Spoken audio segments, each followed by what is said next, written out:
Overnight, fortune smiles upon you. A small investment explodes beyond logic. A side project you barely noticed begins to print money. An inheritance, unexpected and immense, lands in your hands. It feels divine, as if the universe has finally conspired in your favor. Yet, Machiavelli warned, fortune is a woman, and she favors the bold, but she abandons the unprepared. What feels like a blessing can just as easily become an execution, because sudden wealth, like sudden power, doesn't change who you are. It exposes you. It amplifies your flaws, your habits, and your illusions. You think you've gained freedom, but what you've really gained is gravity, the kind that pulls everyone around you into your orbit. Friends, family, and strangers, all drawn by the invisible force of your fortune. Each with their own hunger, each calculating what your new world means for them. You may think this scenario is rare. It isn't. Statistically, among the countless who hear these words, some have already tasted this fate, a lucky crypto bet, an early share in a startup that skyrocketed, a sudden inheritance, and a few more will soon join them. But here's the dark twist. Those who stumble into wealth rarely keep it. Studies of lottery winners and overnight millionaires reveal an old, brutal law: the faster they rise, the faster they fall. Half end up divorced, addicted, or bankrupt within years. They lose peace of mind long before the money disappears, because they mistake wealth for wisdom. They think the possession of gold is proof of intelligence. They forget that the art of maintaining power is far more difficult than acquiring it. Machiavelli saw this centuries ago in rulers who inherited kingdoms they did not build. He who becomes prince through fortune alone, he wrote, will hold his throne only so long as fortune favors him. The same is true of money. If you did not cultivate the discipline that creates wealth, fortune will dissolve faster than you can spend it. Before you celebrate, understand this: your greatest advantage is silence. The world will urge you to flaunt success, to post it, wear it, shout it. But those who announce their victories invite conquest. The moment you expose wealth, you expose weakness. The wise practice what I call stealth wealth. Men who appear ordinary but command invisible empires. Their neighbors see modesty. Their influence, however, spans continents. Machiavelli taught that even the most powerful prince must master disguise, for visibility breeds envy, and envy breeds danger. Consider Cesare Borgia, Machiavelli's most studied example of power. Brilliant, ruthless, magnetic, he built an empire through cunning and calculation. But even he learned that visibility invites betrayal. His fortune, once dazzling, became the very reason men conspired against him. Centuries later, a man named Jack Whittaker won $315 million in a Powerball draw. He became a national sensation, parading generosity as his new identity. He handed out money, funded churches, bought homes for friends. The public adored him, for a time. But when the applause faded, so did his world.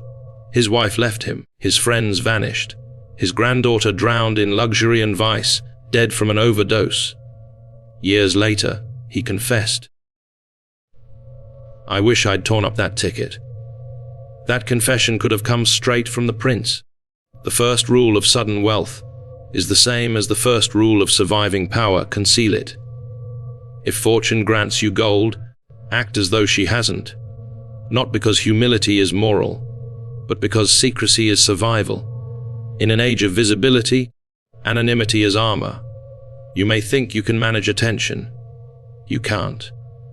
Because Machiavelli knew the truth of men: they are fickle, envious, and easily corrupted by comparison. The moment they sense advantage, they test your boundaries, even those closest to you, especially them. So how do you protect yourself in a world that worships exposure? You build as Machiavelli advised, with structure. Privacy isn't about silence alone, it's about architecture. Your fortune must be protected behind layers of law and discretion. Your first conversation after wealth should not be with friends or family. It should be with an attorney, a modern consigliere, one fluent in trusts, foundations, and legal shields. Real wealth is not owned, it is structured. Machiavelli told princes to rule through intermediaries, to separate command from exposure.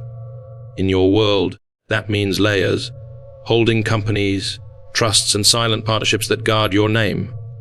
Discretion is not paranoia, it is power. Jack Whittaker shouted his fortune and died hollow. The Rothschilds, by contrast, mastered invisibility. They financed empires, yet lived quietly, letting influence whisper louder than their wealth. That is stealth wealth, the aristocracy of silence. Many will tell you not to quit your job. I disagree, but with precision. The point is not to stay employed. The point is to stay active. Work keeps the mind sharp and the ego disciplined. Machiavelli warned, idleness makes men soft. The danger of sudden wealth isn't indulgence, it's stagnation. Do not quit to escape. Quit only to evolve. Leave on your own terms, not because you can, but because you've designed a better rhythm. Stay in motion. The working man builds fortresses, the idle one decorates prisons. Jeff Bezos fortified Amazon before expanding his reach. Warren Buffett refined one skill, investing, and still wakes up to sharpen it. They embody Machiavelli's creed. Focus is a weapon, consistency is command. The prince who divides his attention weakens his throne. Once your habits are strong and your discipline steady, turn inward. Machiavelli warned rulers to crush internal rebellions before facing external ones. In finance, that rebellion is debt. High interest loans and credit cards are assassins that feed on your indifference. They seem harmless when money overflows, but compound interest is faster than greed. A 20% rate can consume a fortune quicker than theft, so eliminate debt first. It's the only guaranteed return in finance. To destroy a 20% interest is to earn 20% risk-free. Then examine your obligations, car loans, mortgages, personal credit. If interest bleeds, you cut it. If it's low, use the capital elsewhere to multiply. Machiavelli would say, a wise ruler spends not to appear rich, but to remain rich. When you erase debt, you do more than fix numbers. You silence fear. You reclaim psychological clarity, the peace to think like a sovereign, not a servant. But even then, your greatest threat is not numbers. It's emotion, specifically the emotions of others. Because wealth awakens hunger. Those who once cheered your rise may now calculate your fall. Machiavelli said men are more ready to offend one who desires to be loved than one who prefers to be feared. Your downfall, therefore, rarely comes from enemies. It comes from friends. They will not declare envy. They will disguise it as love, loyalty, or need. You owe me. You were lucky. You wouldn't be here without me. Their logic is emotional. Their desire, parasitic. So remember the fifth law of sudden wealth. Never lend to friends or family. The moment you do, the relationship transforms. If they fail to repay, resentment festers. If they succeed, pride decays. Machiavelli advised rulers never to give what they could not reclaim without hatred. The same applies to money.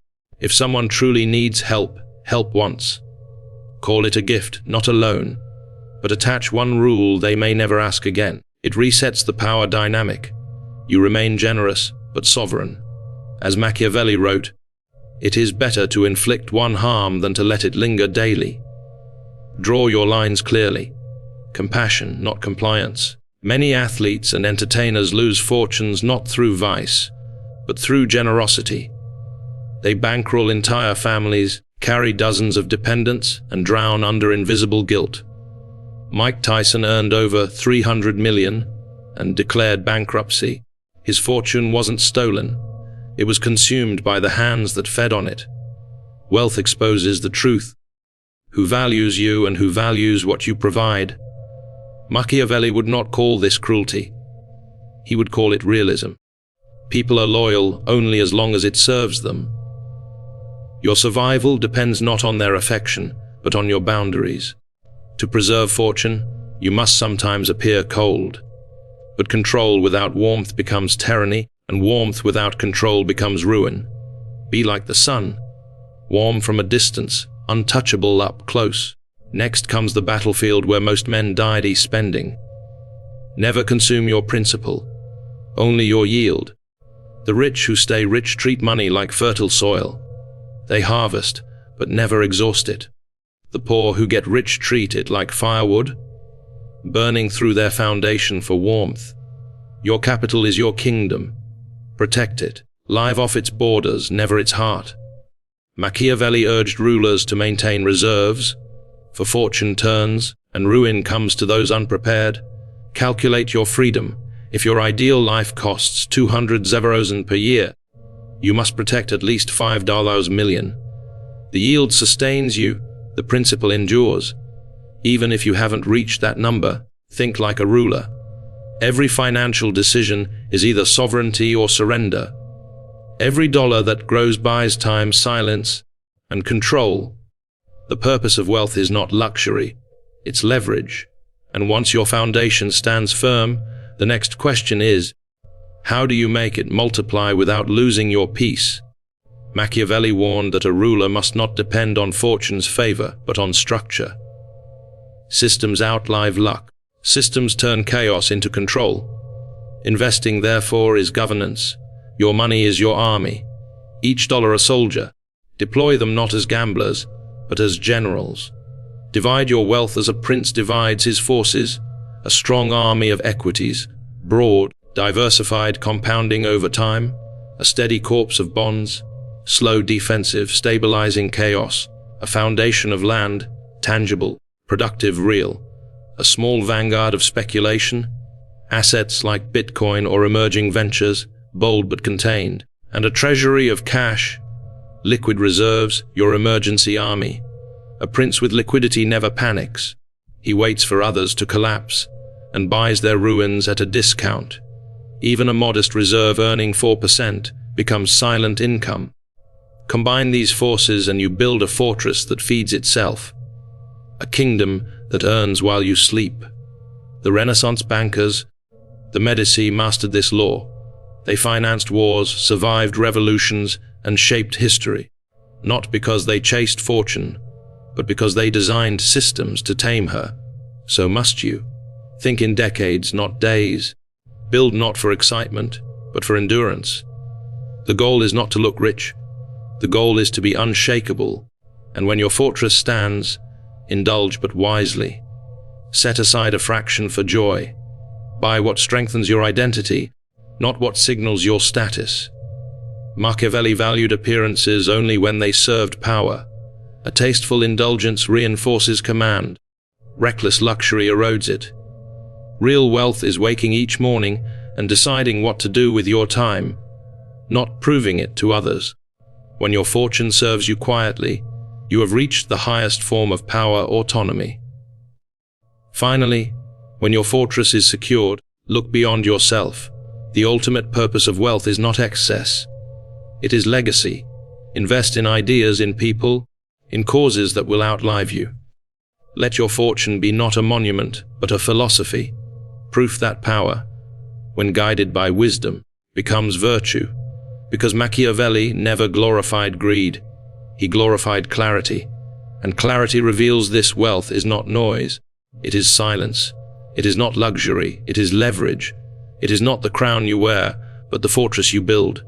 So build it, guard it, and never let the world know where your crown truly lies. For as Machiavelli wrote, it is better to act and repent than not to act and regret.